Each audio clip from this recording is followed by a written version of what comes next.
జగత్తు పునాది వేయబడం మునిపే యేసుప్రభువు వారు వధించబడితే మరి 2000 సంవత్సరాల క్రితం ఎందుకు వచ్చాడు? ఈ డౌట్ చాలా మందికి వచ్చే ఉండాలి. దేవుడు ఆత్మస్వరూపుడు.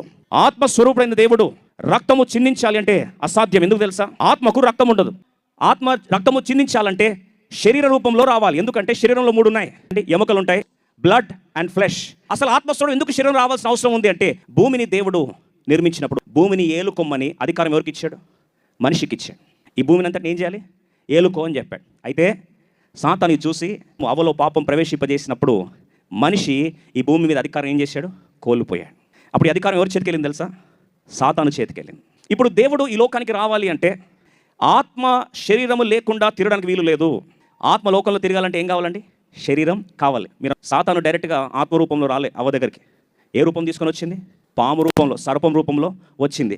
కాబట్టి సర్పం రూపంలో వస్తేనే, ఏదన్నా శరీర రూపంలో వస్తేనే సాతాను మూవ్ అవ్వగలుగుతుంది. అదే రీతిగా ఆత్మస్వరూపమైన దేవుడు ఈ లోకానికి రావాలంటే, లీగల్గా వచ్చి యుద్ధం చేసి సాతాను యొక్క చెరలో ఉన్న అధికారాన్ని లాగాలి అంటే, సాతాను గెలవాలి అంటే భౌతికమైన శరీర రూపంలో, శరీరాకారంలో ఆత్మస్వరూపమైన దేవుడు జన్మించాలి. ఇది కండిషన్ నెంబర్ 1. నెంబర్ 2 ఏంటంటే, ఈ జన్మించే ప్రక్రియలో పరిశుద్ధ రక్తము చిందించబడకపోతే పాపములకు క్షమాపణ కలగదు.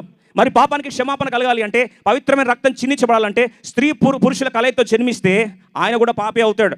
అదే పాప ప్రాయశ్చిత్తార్థమై రక్తం చిందించబడాలి అంటే అది ఏ రక్తమై ఉండాలి? పవిత్రమైన రక్తమై ఉండాలి. అంటే ఆత్మస్వరూపుడు శరీరాకారంలో రావాలి. కండిషన్ నెంబర్ 2, శరీరాకారంలో వచ్చిన ఆత్మస్వరూపుడు కన్యక గర్భంలో జన్మించాలి. ఈ 2 కలయికలే. అదే క్రిస్మస్ పండుగ.